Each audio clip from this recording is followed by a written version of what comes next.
This is our third weekend, and it is our sixth class of quantum psychotherapy. And at the end of this presentation, we are going to also be sharing insights about the first and second weekends, about the introduction to quantum psychotherapy and how to work quantumly with our clients. And our topic today is helping clients navigate challenges to promote quantum growth. So we are ready to see how to work with our clients.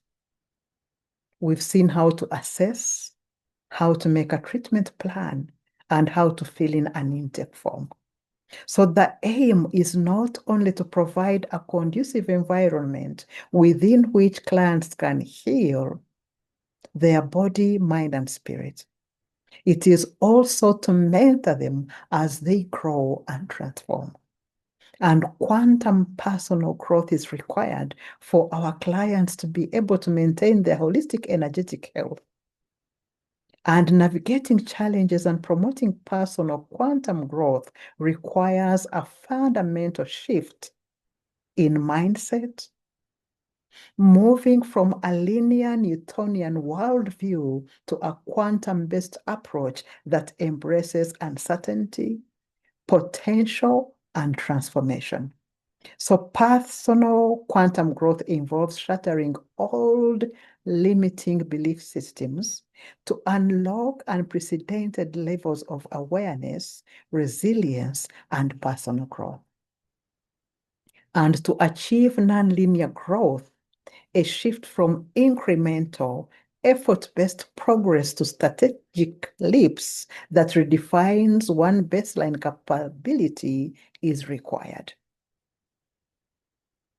So what is your role as a therapist? And what is the role of these challenges as catalysts? Will you be able to carry your clients through a psychoeducation as you mentor them to begin to see challenges as catalysts? Because in physics, a quantum leap occurs when an atom gains a specific amount of energy, causing an electron to jump instantaneously to a higher energy level. And in human terms, will you be able to provide a conducive environment where your client can be able to have that quantum leap? In human terms, adversity is that energy. Challenges, whether professional or career setbacks or personal loss or stigma or internal crisis, disturb our equilibrium. And while we might perceive them as uncomfortable, that instability that we feel when we are going through that setback is a prerequisite for growth. It gives that energy to catapult to a higher version of ourselves. So when current strategies no longer suffice to resolve our problems, we are forced to abandon old paradigms and leap into a new way of being. And we navigate life's challenges through a quantum mindset. Challenges aren't obstacles to be feared. Challenges are opportunities for transformation. And clients can embrace uncertainty instead of seeking certainty, which can lead to stagnation. Certainty can lead to stagnation. One must learn to navigate chaos and complexity, viewing them as catalysts for breakthroughs, and clients can also overcome limiting beliefs. Personal growth requires actively identifying and releasing outdated, rigid thought patterns that keep us stuck. Clients have to be helped to shift perspective. A client can shift their perspective from viewing life as a predictable event to recognizing life as a series of probabilities and possibilities.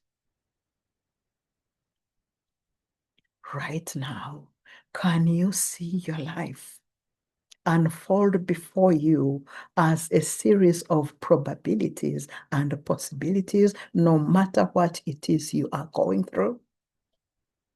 So, personal quantum growth is not about working harder with our current framework that is Newtonian. It is about shattering that framework to build a larger, vaster one.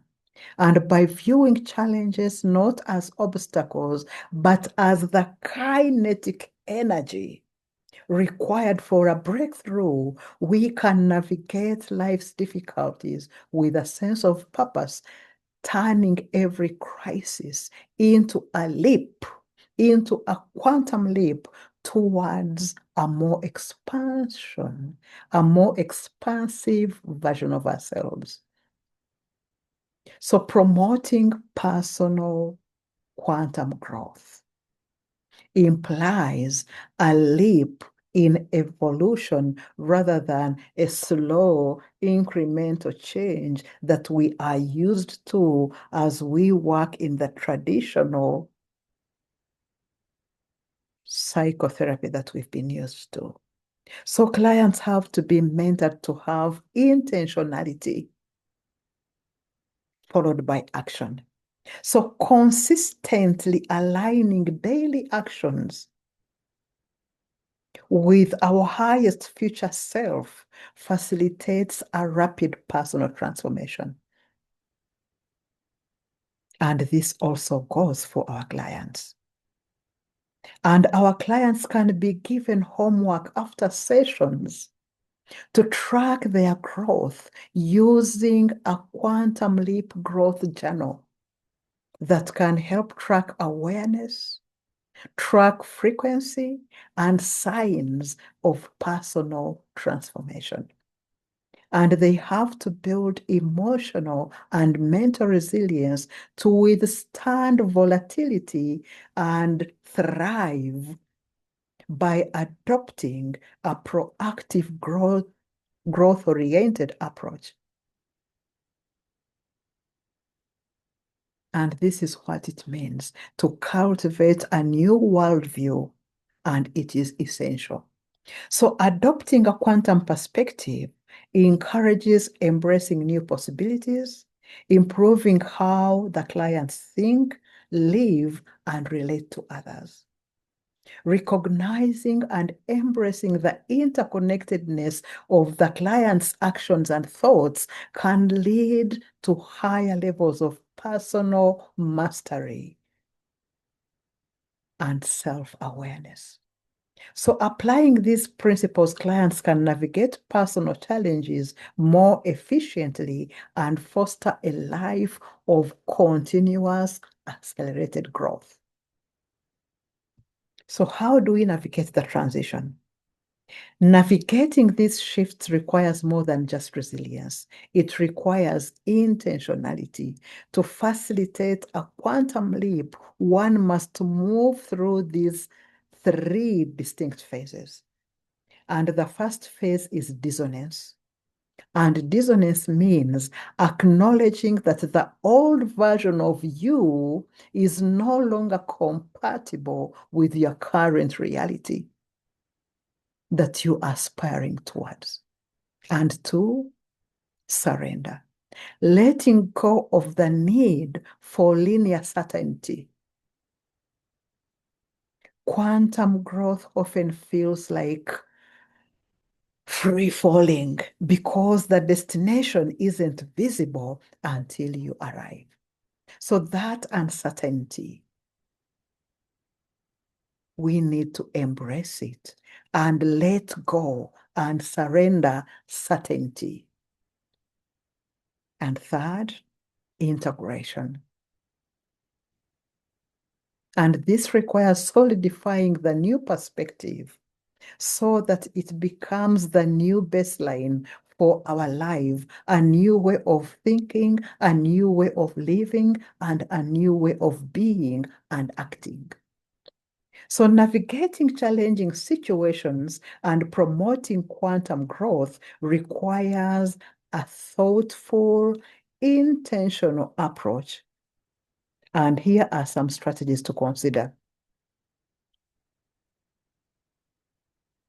when we are navigating challenging situations. The first one is to stay present. Focus on the present moment, not caught up in the worries of the past or about the anxieties of the future. Get into the present now moment. And secondly, acknowledge the emotions as they come. Recognize and validate emotions rather than want to suppress them or deny them, because the more you suppress them, the more volatile they become. And three, reframe your perspective. Challenge negative thoughts and challenge those situations you are going through and see those trials as opportunities to grow and learn. And four, seek support. Reach out to a trusted friend or family or professional for support and mentoring. Now let's look at the core mindful shifts. The first is to uncouple from effort. Recognize that working harder often only yields linear gains. That's what we've been taught all our life. But we need to get into that stillness where we can quantum leap so that what we are meant to do in 5 years can end up being done in only 5 months. Hello. Two, embrace uncertainty. Treat unknown factors as opportunities rather than threats, because nonlinear growth, which is quantum, often requires moving before you feel fully ready and fine-tuning your path as you go. Because in the deepest dark of the night, where you see nothing, trust that the path is already laid out. And three, reframe failure. View those setbacks as stepping stones or feedback loops that reveal the necessary pivots rather than the roadblocks. So how do we promote quantum growth? First, we need to practice mindfulness. So we cultivate mindfulness and presence in everything that we are doing. Whether it is drinking a cup of tea, drink it mindfully. Whether it is taking a shower, do it mindfully. Whether it is gardening, do it mindfully. Whether it is having a conversation with your husband or superior or child or parent, do it mindfully. And two, embrace uncertainty. View uncertainty and ambiguity as opportunities for growth and exploration. Then three, foster a connection. Nurture connections with others, recognizing that interconnectedness of all beings is what we need to heal. And lastly, cultivate gratitude. Focus on the positive aspects of life. Cultivate gratitude and appreciation because what we are grateful for appreciates in volumes.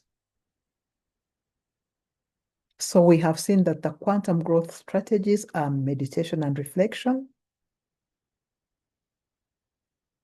creative expression. You can do art, you can do music, you can paint, and you can connect with nature. So by navigating and challenging situations with intention and promoting quantum growth, individuals, and more specifically our clients, can cultivate greater resilience, wisdom, and fulfillment.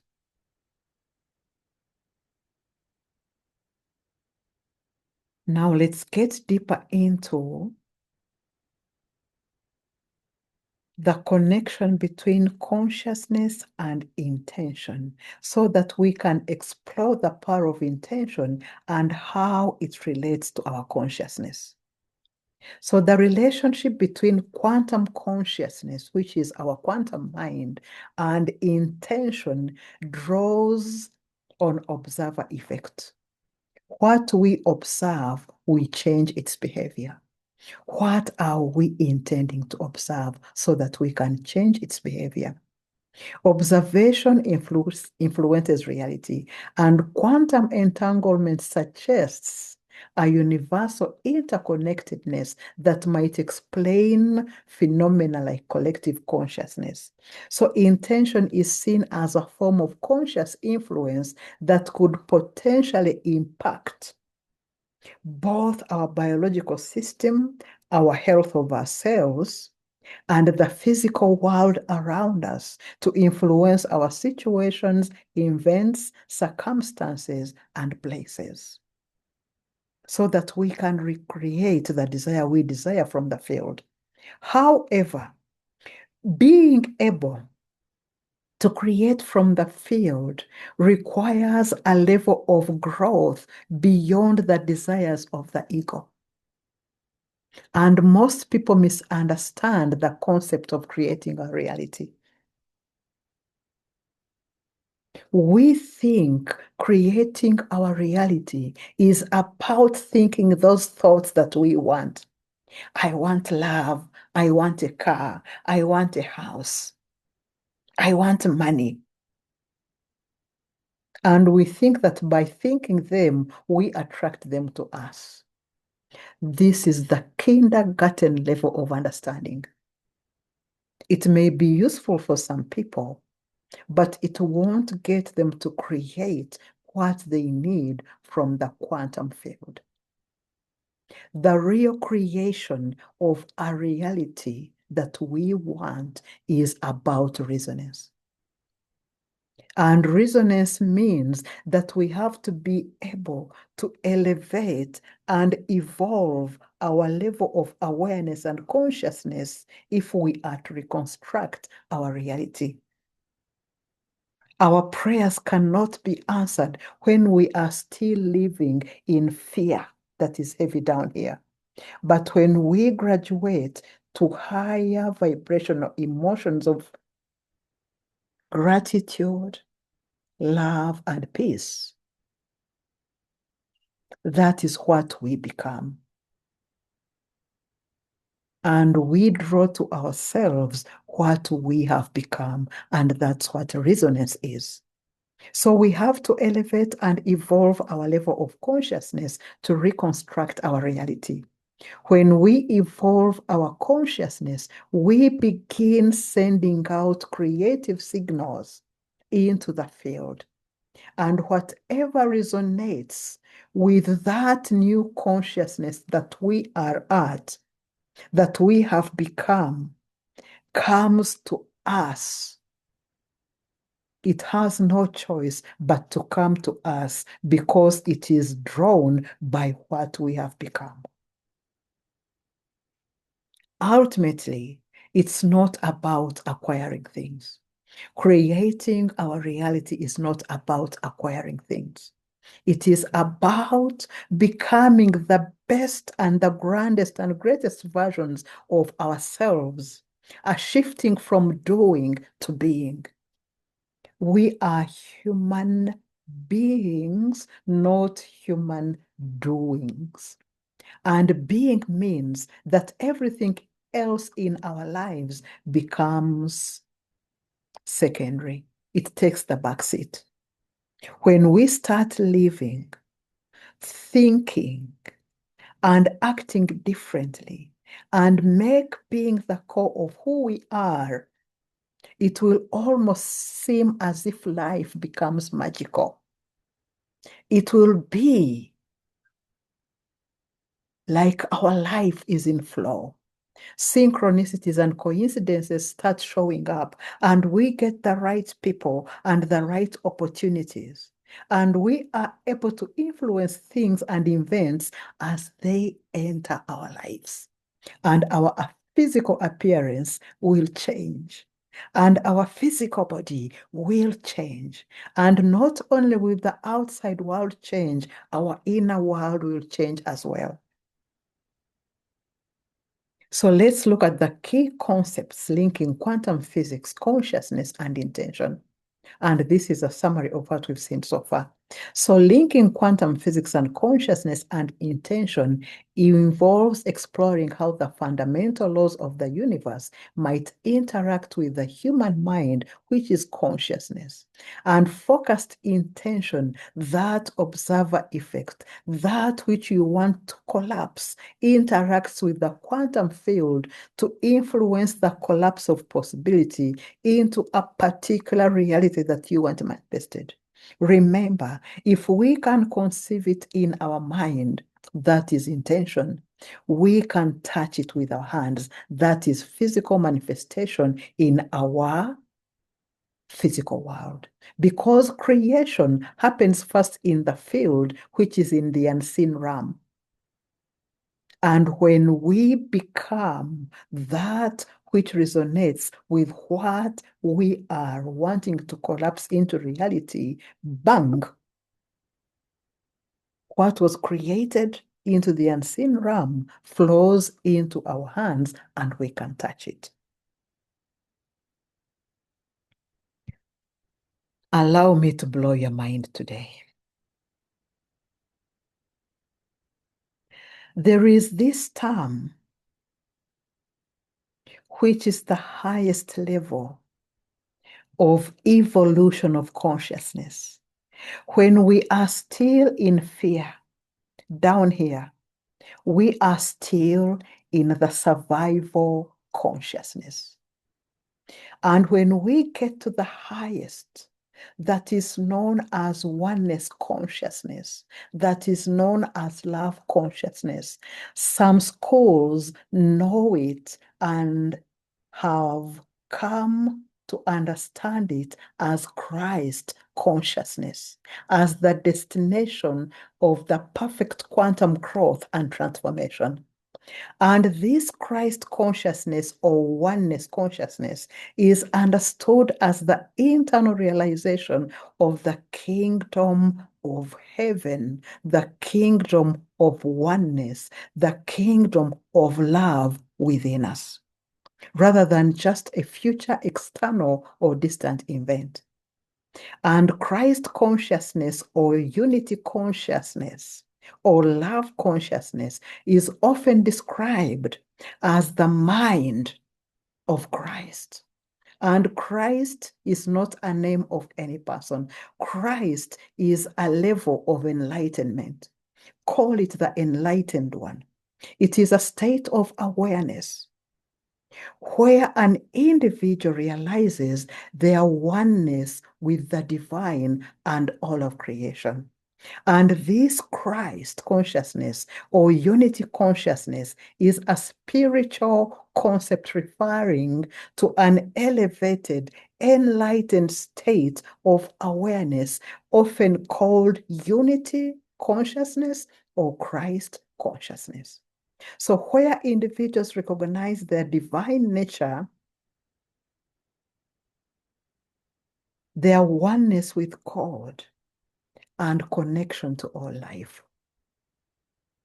It is commonly interpreted as embodying unconditional love, compassion, and the mind of the enlightened one, the mind of the Christ.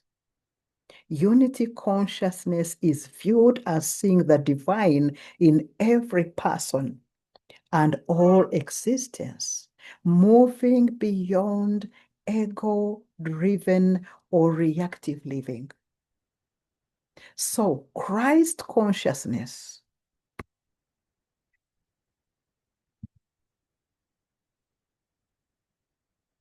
or unity consciousness is a term used to describe a state of higher spiritual awareness, enlightenment, or unity consciousness.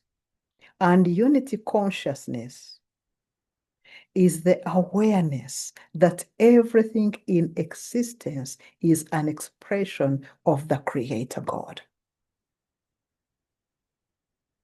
And that there is no true separation between self and others and between self and the divine.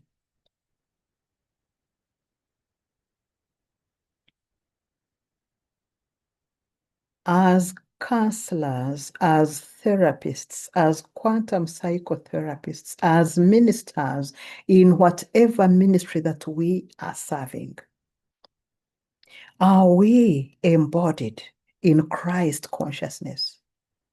As we grow and transform into Christ consciousness, our mission, our ministries, our work and prayer take on a different dimension. It's no longer us that interact with the people we are working with or the people we are sent to minister to.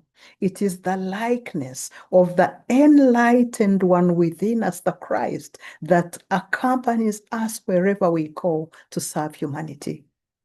When we are shrouded and clothed in the cloak of the enlightened one, the Christ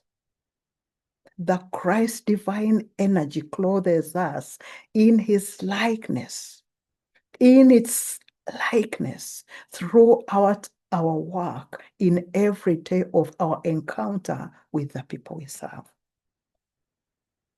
So we are carrying with us, first and foremost, the likeness of divine love. And we see the likeness of love in every face we meet, in everything we see and touch. And we emit love in every place we move to. We are also carrying with us the likeness of the creative word. We are mindful of every intention, every thought, every emotion, every choice, the vibration of frequency of which we are creating the experience of our day's work as work becomes prayer. The Holy Scriptures say that out of the fullness of the heart, the mouth speaks. So out of the energy of our thoughts and emotions and intention and our choices, the words we speak will either create chaos for us during our work, or they will create harmony during our work. Words are spiritual vehicles. So we are carrying, first and foremost, divine love. We are also carrying the creative word. And three, we are carrying with us the likeness of oneness that springs from the core of the spiritual heart. So we are one with everything. And we are one with everyone. That day we get out to go serve the people we are called to work with. And there is no separation. There is no I or the other. We see ourselves in every person we encounter. We tune into the intuition within the still, silent inner hermitage of the spiritual heart. And it's not us ministering that day. It is the enlightened one, the spirit The Christ in us bringing flow and synchronicity to the processes that we go through during that day. Have you ever gone to facilitate at some workshop or at some seminar or at some retreat, and what you had planned gets instantaneously, I will not use the word ambushed, but a wave of a quantum leap takes over the process. And without knowing it, things are flowing between you and your co-facilitator and the participants in that process, and you wonder what happened during the facilitation. Love takes over. Am I speaking to somebody right now? So as we come to the end of this presentation, share the insights you are getting on how you can mentor a client, a parishioner, a school teacher, a novice, or employee to quantumly grow and transform and cultivate a new worldview so as to navigate life's challenges. Have a blessed evening. Thank you, and thank you. Let's meet next weekend.